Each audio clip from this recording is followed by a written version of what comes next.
Let me ask you something. Have you ever looked at your bank account at the end of the month and thought, where did all my money go? You had a paycheck. You were careful. At least, you thought you were. But somehow, your balance is lower than expected. The bills keep coming, and saving feels impossible. Sound familiar? You're not alone. In fact, millions of people are trapped in this same cycle, not because they don't earn enough, but because they don't have a plan for their money. The truth is, without a monthly budget that actually works, you're flying blind. And in today's economy, that's financial suicide. But here's the good news. You don't need to be a math genius or a financial guru to take control. You just need to understand the rules of the game. So today, I'm going to walk you through how to create a monthly budget that isn't just numbers on a spreadsheet, but a real, practical system that helps you take back control, build wealth, and finally feel confident about your money. Let's get started. Money touches every part of our lives, our choices, our stress, our dreams, and yet most of us were never taught how to manage it. Not in school, not at home. We stumble into adulthood with a job and a paycheck, but no roadmap. And the result? Overspending, guilt, regret, living paycheck to paycheck, even when we don't have to. But here's the truth. Mastering your money is not about earning six figures or cutting out every coffee. It's about clarity. It's about making your money work for you, not the other way around. A monthly budget isn't a restriction.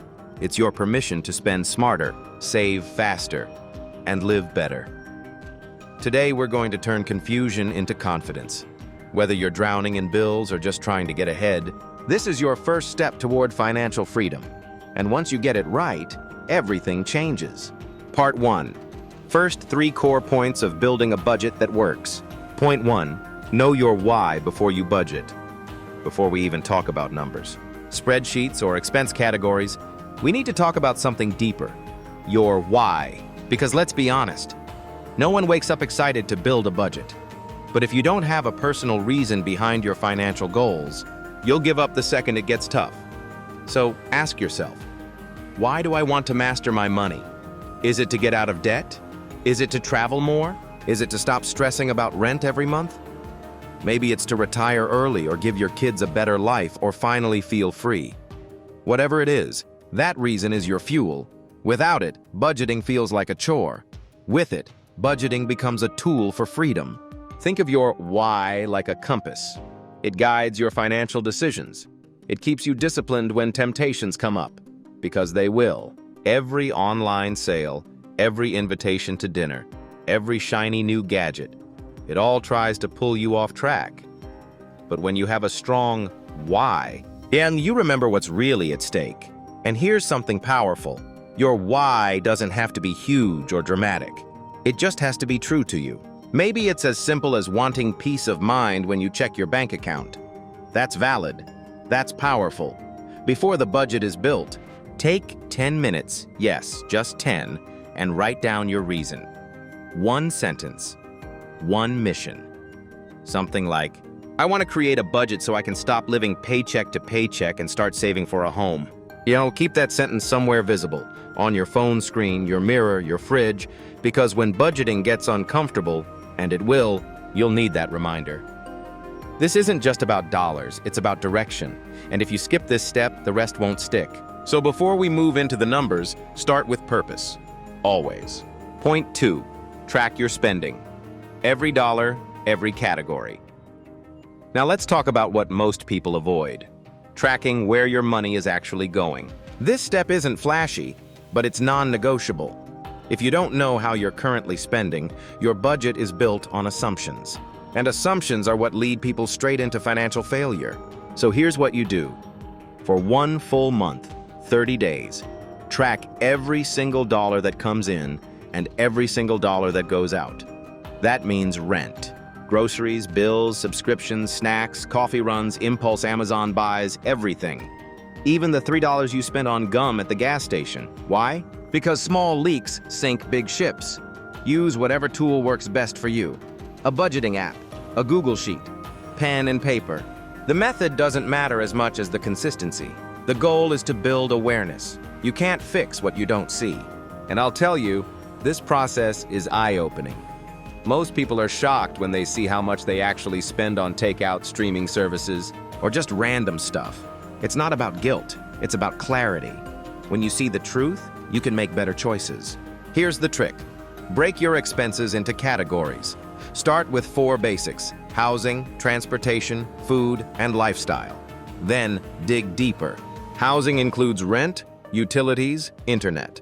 Transportation includes gas, public transit, car insurance. Food includes groceries and restaurants. Keep them separate. Lifestyle, that's everything else. Gym, entertainment, clothes, hobbies. Once you have this, calculate the monthly totals. What do you notice? Are you overspending in one area? Are you paying for services you don't even use? Is your income enough to cover your real lifestyle? Or are you relying on credit cards to fill the gap? This isn't about judgment, it's about data.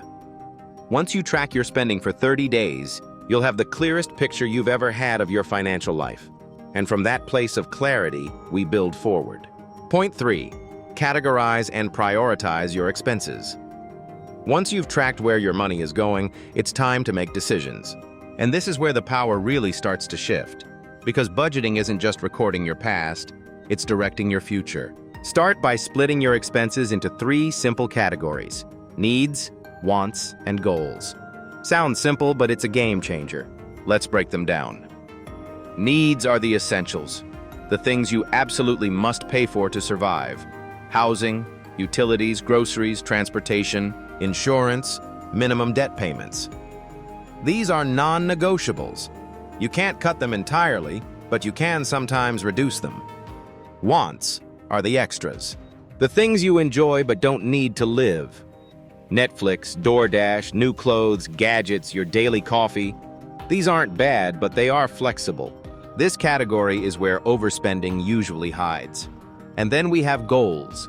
This is where your future lives. Paying off debt faster, saving for an emergency fund, investing, building wealth. Most people never budget for their goals, and that's why they stay stuck. Their goals live in their imagination, not in their plan. Once you've labeled your expenses, it's time to prioritize. You only have one paycheck, so your spending has to reflect your priorities. That might mean cutting down on dining out so you can build a savings buffer. It might mean downgrading your phone plan so you can invest $50 a month. Every dollar has a job, and if you don't assign it one, it'll find a way to disappear. Think of it like building a team.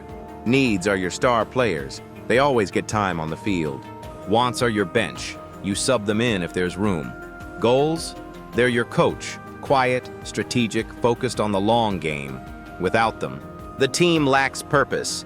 And that's how most people live, with no financial coach guiding their money moves. Budgeting isn't about deprivation, it's about alignment. Aligning your spending with your values. Aligning your habits with your dreams. When you do this step right, you stop feeling guilty for spending. Because now, your spending has intention. And that, right there, is the beginning of financial confidence. Part 2. Final 3. Core points of building a budget that works. Point 4. Build a realistic, flexible budget. Not a fantasy spreadsheet. Now that you know where your money goes and what your priorities are, it's time to build the actual budget. But let's get one thing straight. Your budget is not supposed to be perfect. It's supposed to be real. Most people mess up their budgeting journey right here. They create some idealized version of how they wish they spent their money instead of how they actually spend their money. And then, when reality hits, when life throws in a car repair, a birthday dinner, or an unplanned fee, they feel like they failed. But they didn't fail. Their budget did, because it wasn't designed to live in the real world. So how do you create a realistic budget? You start by allocating your monthly income, every dollar, to the categories we talked about: needs, wants, and goals. A great rule of thumb is the 50-30-20 rule. That means 50% of your take-home pay goes to needs, 30% goes to wants, 20% goes to goals like saving, investing, or debt payoff. But here's the key. This is just a guideline, not a law. If your needs are higher, say 60%, that's okay. If your wants are only 20%, good for you. The point is to adjust it based on your life. The budget should bend with you, not break you. Add in a buffer category. This is where most people forget. Call it unexpected or miscellaneous. Life always throws curveballs, and when you don't account for them, they throw your whole plan off track. Give yourself some breathing room, maybe $50, maybe $100. That flexibility is what keeps your budget sustainable over time. Also, don't budget to the penny. It sounds good in theory, but in real life, it just creates pressure. Budget by rounding. If your grocery budget is usually $327, make it $340. Build in margins. That way, you'll feel like you're winning when you come in under budget instead of constantly feeling behind. And here's the big one. Review and revise. Your budget is a living, breathing tool. It should grow with you. Got a raise? Update it. Lost income? Adjust it. Move to a new city? Change it. Your budget isn't a one-time setup. It's a monthly check-in with your money. If you treat it that way, it becomes your most powerful financially. Remember, perfection is not the goal. Progress is. If you overspend 1 month, don't quit. Learn from it. Adjust. Keep moving. That's how you win the long game. Point 5. Automate and simplify your financial system. Once you've built your budget, the next step is to make it run automatically. Why? Because humans are forgetful, emotional, and impulsive. Automation protects us from ourselves. It removes willpower from the equation. And in personal finance, the fewer decisions you have to make manually, the more likely you are to succeed consistently. Start with your savings. Set up an automatic transfer from your checking account to your savings account the moment your paycheck hits, not at the end of the month. Not when there's something left. Because let's be honest, there's never anything left unless you move it first. This is called paying yourself first. It's one of the most powerful habits in personal finance, even if it's just $25 a week. Start somewhere. Next, automate your bill payments. Most banks and apps let you set up recurring payments. Put your rent, your credit card minimums, your utilities, all of it on autopilot.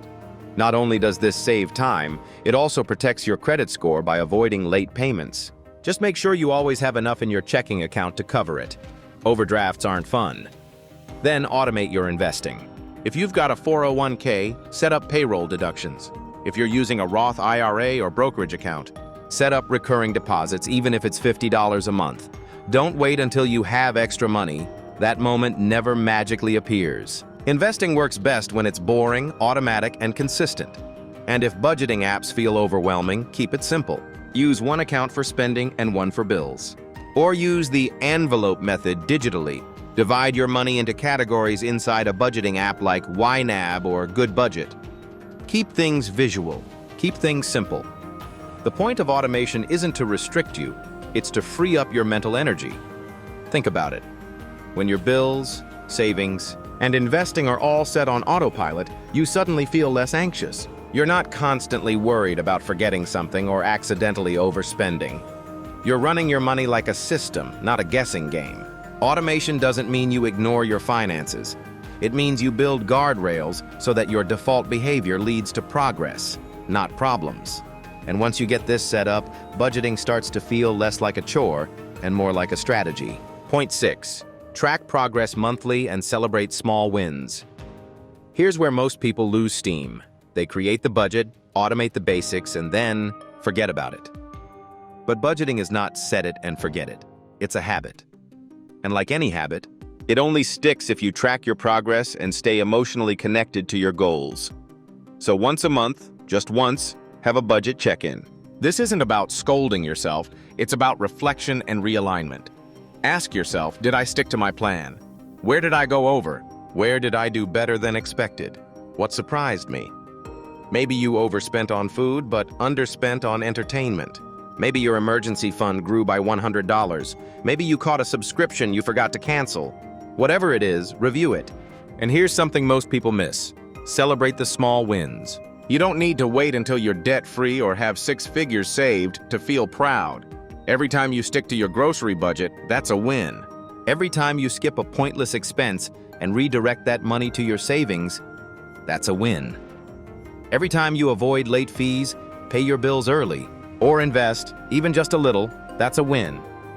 Build positive reinforcement into your budgeting life, because what gets rewarded gets repeated. If you saved $200 this month, treat yourself to a $10 reward. If you finally paid off a credit card, take a moment, literally stop, and acknowledge what you did. You showed up. You followed through. You're changing your future, 1 month at a time. Also, track your net worth, even if it's negative right now. Over time, you'll see it rise. That's motivating. That's proof that your system is working. And when things go wrong, and they will, don't quit. Just adjust. A budget is like a GPS. If you miss a turn, it doesn't scream at you. It just says, recalculating. You're still on the journey. The final step? Share your progress. If you have a partner, talk about it monthly. If you're solo, journal it, or talk to a financial accountability buddy. Don't keep your wins hidden. This builds momentum. Budgeting isn't a finish line. It's a lifestyle, one that gives you clarity, confidence, and control. And when you track your progress and celebrate your growth, you're more likely to stay consistent. And consistency is what creates real wealth. So now, you've got the blueprint. You've learned how to track your spending, prioritize your goals, build a flexible budget, automate your system, and most importantly, how to stay consistent. You're no longer in the dark. You're no longer drifting. You now have the steering wheel in your hands. But here's the thing. Knowing all of this isn't enough. Reading the map isn't the same as walking the road. Understanding how to budget won't build you wealth. Action will. Because the brutal truth is this. Most people will hear what you just heard and do nothing. They'll nod, they'll agree, and then go right back to their financial autopilot, wondering month after month where their money went. But not you. You're not here to be most people. You're here because you want control. You want peace. You want options. And it all starts right now. Not tomorrow, not someday. Now. So here's your challenge. Today, yes, today, open your bank app. Review your last 30 days. Categorize every expense. Be brutally honest. Then, take the first step. Set one savings transfer. Automate one bill. Build one version of your monthly plan. It doesn't have to be perfect. It just has to be in motion. And if you're ready to multiply the power of your new budget, if you're ready to actually grow your money, not just manage it, then your next move is critical. Watch the next video. The harsh truth about compound interest. Why it fails without big money. D. Because budgeting is just the beginning. But learning how to leverage your money? That's how you build true wealth. Click, watch, take control. Your future is waiting. Don't leave it to chance.